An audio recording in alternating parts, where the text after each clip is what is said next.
नमस्ते। आप सब कैसे हो? मैं सुरेश सर, भास्करजी प्राथमिक विद्यालय। हमारा विषय है परिसर अध्ययन, कक्षा तीसरी। जैसे बच्चों में आप लोग को पिछली बार हमारा गांव, हमारा शहर के विषय में जानकारी दी, चित्र आप लोगों को दिखाया गया। चित्रों में गांव और शहर में क्या अंतर होता है इसके बारे में बताए गए। उनके पहनावे, वेशभूषा में क्या अंतर है, वो सारी चीज़ों की जानकारी आपको दी गई। इसके बाद गांव से कौन से सामान शहर में आते हैं, शहर से कौन सा सामान गांव में जाता है, इसके बारे में भी बताया गया।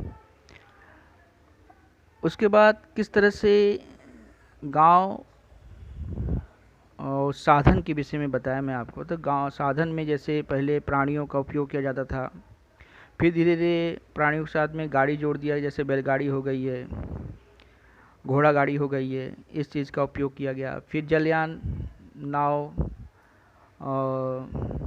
जलयान मतलब पानी का जो जहाज़ होता है, नाव होता है, उसका उपयोग किया गया परिवहन के रूप में।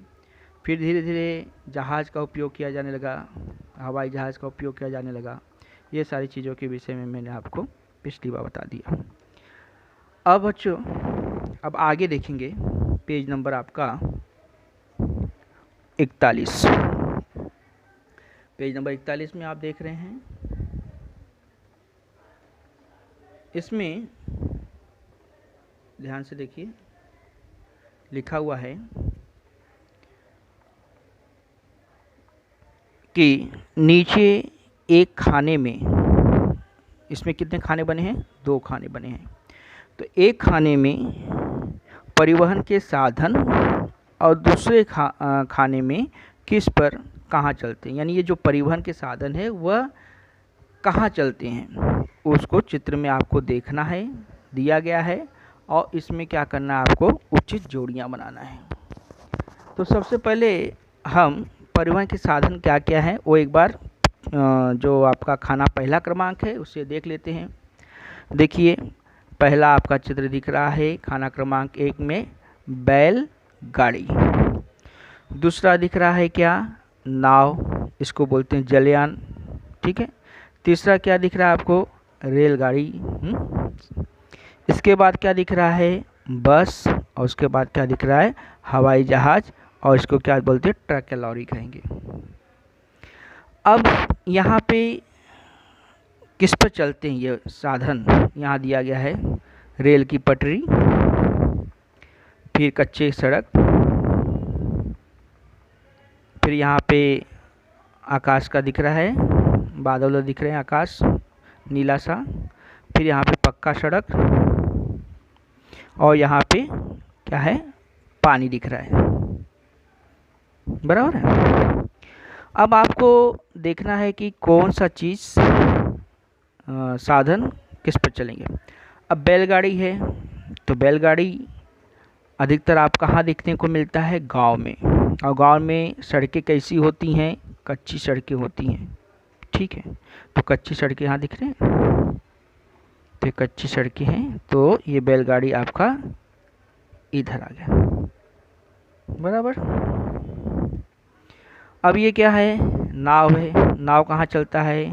पानी का नाव है, जलयान इसे कहेंगे। अब देखिए, यहाँ पानी कहीं दिख रहा है आपको, लास्ट में दिख रहा है, बताया था मैंने। तो ये नाव कहाँ जाएगा? पानी वाले के पास, बराबर, ठीक। अब ये क्या है? रेलगाड़ी है, इंजन है ये गाड़ी, देखिए। तो ये रेलगाड़ी कहाँ चलेगा? ये तो निशान पहले से लगा हुआ है किताब से, देखो, पटरी पे। इसके बाद बस है। अब बस कहाँ चलेगा? बस के लिए देखो, बस देखो, गांव में बस रहेगी तो इस पर भी चल देती है, कच्चे सड़क पे भी, और शहर में भी इस पे चलती है, गांव में भी अब धीरे धीरे पक्का बन गया। तो ये कैसा होगा बच्चों? यहाँ पे भी हो सकता है और यहाँ पे भी। इसके बाद अब ये जहाज है, जहाज तो उड़ने वाला जहाज है, तो उड़ने वाला जहाज कहाँ उड़ेगा? आकाश के पास, आकाश की तरफ के ऊपर।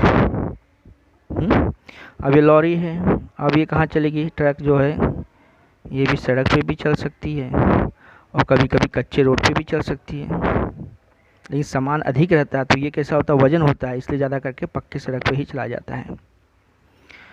ये हो गया। अब देखो, अब बहुत से गांव और शहरों में परिवहन की अच्छी व्यवस्था तथा सुविधाएं आ गई हैं। पहले कैसी थी गांव और शहर में? पहले गांव में तो ऐसी सुविधा थी, लेकिन अब गांव में भी पक्की सड़कें बनने की अच्छी सुविधा हो गई हैं।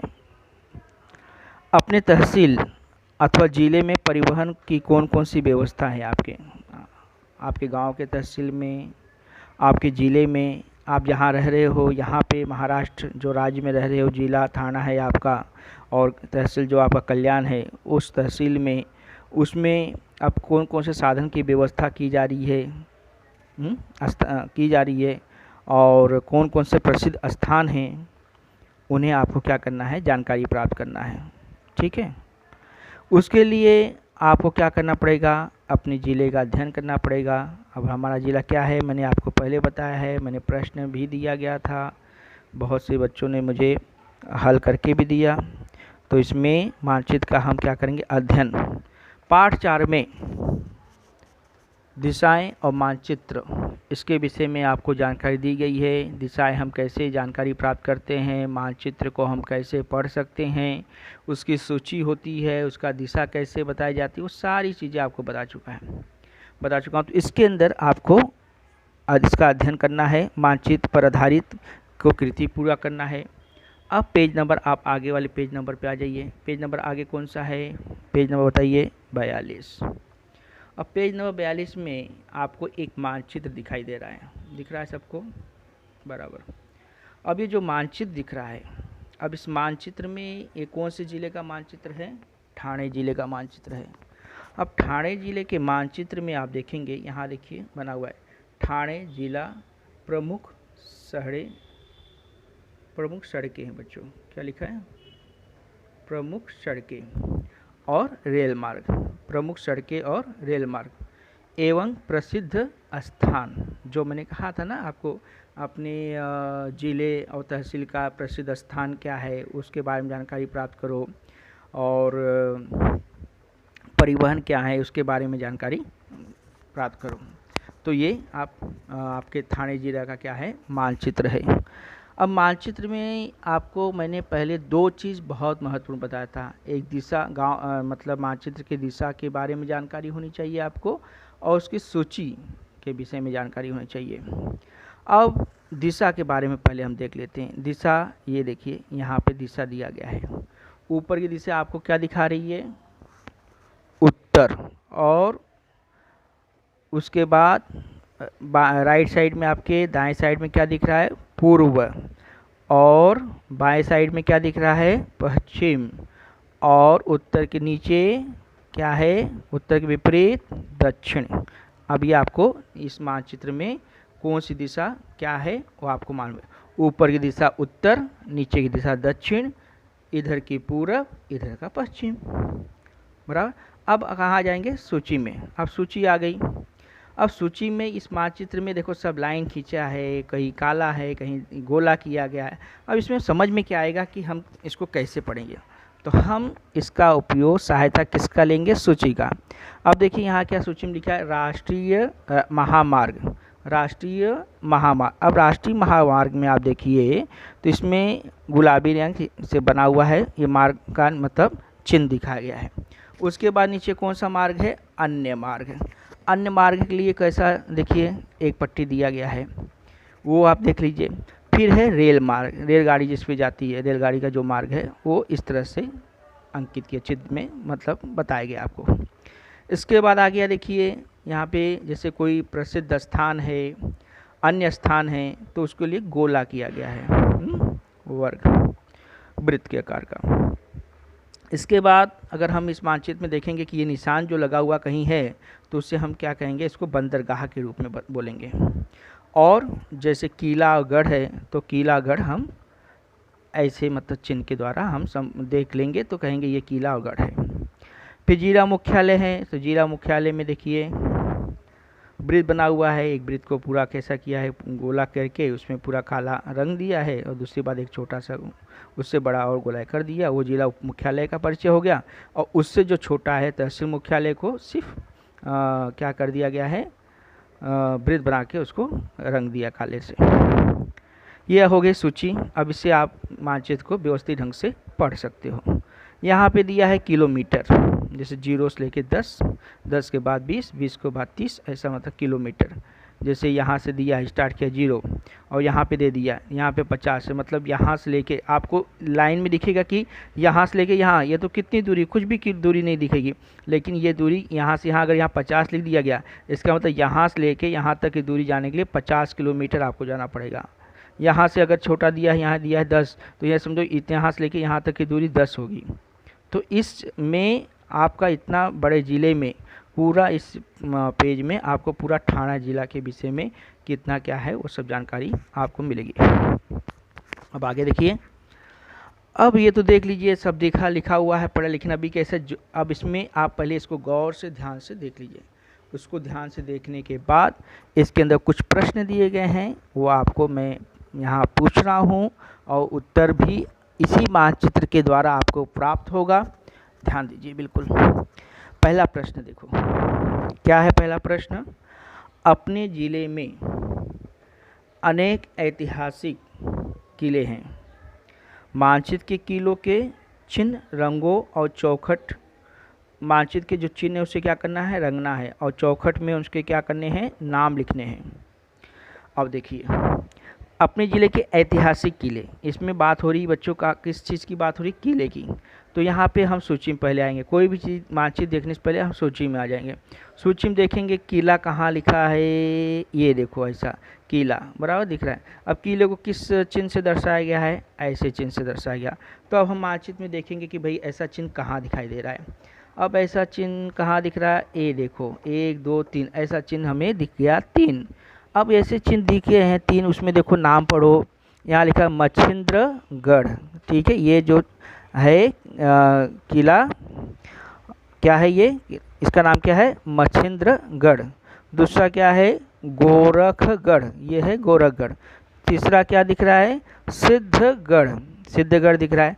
अब इसे क्या करना है बच्चों, ये जो गढ़ है ना, इसे आप अपने पेंसिल से, इसमें कोई रंग का तो नाम दिया नहीं है, अगर आपके पास रंग है तो लाल रंग, जो भी रंग आपको पसंद हो उस रंग से इसको तीनों को रंग सकते हो, नहीं है तो पेंसिल से ही इसको क्या कर देना है, रंग देना है, ठीक है। और ये जो तीनों नाम है उसे यहाँ पे चौखट में आपको लिख देना है। पहला लिख दिया मच्छिंद्रगढ़, दूसरा लिख दिया गोरखगढ़, तीसरा लिख दिया सिद्धगढ़। देखो, अब मानचित्र और सूची का उपयोग करके आपने किस तरह से इसका उत्तर दे दिया, बराबर है। ऐसे मानचित्र को पढ़ना होता है। अब दूसरा प्रश्न देखेंगे। दूसरे प्रश्न में लिखा है, मानचित्र में उत्तन के समीप, पढ़ने में ध्यान दीजिए, उत्तन लिखा है न कि उत्तर लिखा है, नहीं तो आप पढ़ते समय जल्दबाजी में क्या पढ़ दोगे, मानचित्र के उत्तर के समीप, ये आपका गलत हो जाएगा, आपको नहीं आ पाएगा। इसलिए उत्तन पढ़ते समय अच्छे से देखना चाहिए। मानचित्र में उत्तन के समीप सागर में एक चिन्ह दिया गया है, यह चिन्ह किसका है उसे चौखट में आपको लिखना है। अब मानचित्र के उत्तन आप देखो, लेकिन यहाँ क्या लिखा है, मानचित्र का उत्तन कहाँ है, कैसे पता चलेगा, तो सागर के समीप यानी सागर के पास में। अब इस मानचित्र में सागर कहाँ दिख रहा है, अब सागर देखो कहाँ दिख रहा है, सागर कहाँ है, बराबर पश्चिम की जगह पे है, पश्चिम दिशा में। ये देखो अरब सागर दिख रहा है, दिख रहा है। अब अरब सागर मतलब हम उस नज़दीक चले गए। अब वो चिन्ह देखना है कि सागर में कोई चिन्ह दिखा है, बना हुआ है, यहाँ पे देख लो, यहाँ पे कोई चिन्ह दिख रहा है आपको अरब सागर में, कोई चिन्ह तो नहीं दिख रहा है, खाली एक ये नक्शा का दिखाया गया है। ये देखो एक छोटा सा चिन्ह दिया गया, ये देखो दिखा चिन्ह। अब चिन्ह तो है, लेकिन ये चिन्ह है किसका, उत्तन तो लिखा हुआ है जो मैंने बताया उत्तन, लेकिन चिन्ह किसका है, कोई बात नहीं, एकदम सिंपल है, आराम है, आसान है बिल्कुल। आप चले आओ सूची में, सूची में आ गए। अब सूची में ये चित्र देख रहे हो, अब देखो सूची में ऐसा कहाँ बनाया गया है, ये देखो बनाया गया, ये देखो क्या बनाया गया, इसका नाम क्या हुआ, बंदरगाह। तो आप चौखट में क्या लिखोगे, बंदरगाह, बंदरगाह। अब देखो दूसरा प्रश्न का भी उत्तर मिल गया आपको आराम से। अब तीसरा क्या है, देखो तीसरा क्या है, ठाणे से पुणे की ओर जाने वाले रेल मार्ग को अलग रंग से रंगो। अब ठाणे से पुणे की ओर, ये तो दिख रहा है। अब रेल मार्ग को कैसा होता है रेल मार्ग। अब रेल मार्ग देखो, रेल मार्ग यहाँ देखो, ये देखो रेल मार्ग कैसे दिखाया गया है, ऐसे रंग के। अब ऐसे रंग तो मतलब ये कैसा, ये कहाँ है रेल मार्ग, ये देखो पूरा रेल मार्ग का जाल दिख रहा है ना, ये सब पूरा रेल मार्ग है, ठीक है। अब लेकिन हमको क्या पूछा गया, ठाणे से पुणे की तरफ, तो हम अब देखेंगे, पहले ठाणा देखें कहाँ लिखे, ठाणे देखो, ढूंढो ठाणा कहाँ लिखा है, मानचित्र को देखो अच्छे से, ठाणे ठाणे ठाणे ये देखो ठाणे मिल गया आपको, शाबाश। अब ठाणे से तो है, अब हमें पूना चाहिए, किधर, पुणे, पूना देखिए। अब ठाणे से मैं चल रहा हूँ, ये देखो आगे बढ़ रहा हूँ, आगे का रास्ता तो आगे तो आगे फिर कल्याण आ गया, देखो ठाणे से चले ना, ठाणे से आए दीवा से फिर डोंबिवली से कल्याण से उल्लासनगर से अंबरनाथ से बदलापुर से आ रहे, देखो पुणे की ओर आ गए, दिख रहा पुणे की ओर, क्योंकि ये कैसा है, नासिक जिला की तरफ जा रहा है। और एक देखो कल्याण से ठाणा से 2 जगह जाता है, कहाँ से, एक ठाणे से कल्याण तक का एक ही मार्ग है, और कल्याण से 2 मार्ग हो जा रहा है, एक चला जा रहा है नासिक की तरफ और दूसरा चला जा रहा है कहाँ की तरफ, पुणे की ओर। लेकिन हमें नासिक नहीं जाना है, हमें कहाँ पूछा गया है, पुणे की ओर, तो हमें पुणे की तरफ, तो हम इस तरफ से आ गए। ठाणे से 2 ही दिशा दिख रहा है ना, कल्याण से 2 चेंज हो गया है, तो आप पुणे की तरफ आ जाओगे, तो पुणे की तरफ आओ, तो वहाँ पे आए देखो पुणे की ओर, ठीक है। अब आपको मिल गया। अब आगे क्या बोल रहा है, मार्ग को अलग रंग से रंगो, ठीक है। अब ये देखिए ठाणा से लेके पुणे तक, यहाँ तक मार्ग है, इसको रंग से रंगना है, कोई अलग रंग से। तो आप जिसकी जो है हरा से कर सकते हो, पीला तो दिख रहा है, ये जो कलर दिख रहा है ना, ये कलर छोड़ के, गुलाबी और पीला छोड़ के, और ये जो कलर है वो छोड़ के दूसरा कोई आप रंग इसमें ले सकते। तो मैंने क्या किया है, पेंसिल से ही कर दिया है, देखो पेंसिल से, देखो यहाँ से पेंसिल से, आप कोई और भी पेंसिल से करो या कोई और रंग लेकर यूज कर सकते हो। हरा रंग से भी यूज कर सकते हो। तो हरा रंग से क्या रहेगा मालूम है आपको, अच्छे से दिखाई देगा हरा रंग, क्योंकि हरा रंग कहीं दिख नहीं रहा है ना, तो हरे रंग से आपको अच्छे से, आप ठाणे से लेके पुणे की ओर का पूरा रेल मार्ग अच्छे से दिखा सकते हो, ठीक है। अब चौथा क्या है बच्चों, शाहपुर तहसील से होकर जाने वाले राष्ट्रीय महामार्ग पर स्थित प्रसिद्ध स्थानों के चिन्हों को, शाहपुर तहसील से होकर जाने वाली राष्ट्रीय महामार्ग पर स्थित प्रसिद्ध स्थानों के चिन्ह लगाओ। अब शाहपुर तहसील हो गया, से होकर जाने वाला राष्ट्रीय महामार्ग। अब राष्ट्रीय महामार्ग को कैसे देखेंगे, तो सीधा सूची में आ जाओ। अब राष्ट्रीय महामार्ग, ये देखो पहला तो है राष्ट्रीय महामार्ग बाद देखो ऐसा। अब देखो इसमें मानचित्र में राष्ट्रीय महामार्ग कहाँ से निकल रहा है, ये देखो एक तो ये दिख रहा है आपको, लेकिन कहाँ से बताए, शाहपुर से देखना। अब शाहपुर कहाँ लिखा हो, देखो ये देखो, ये शाहपुर दोनों शाहपुर,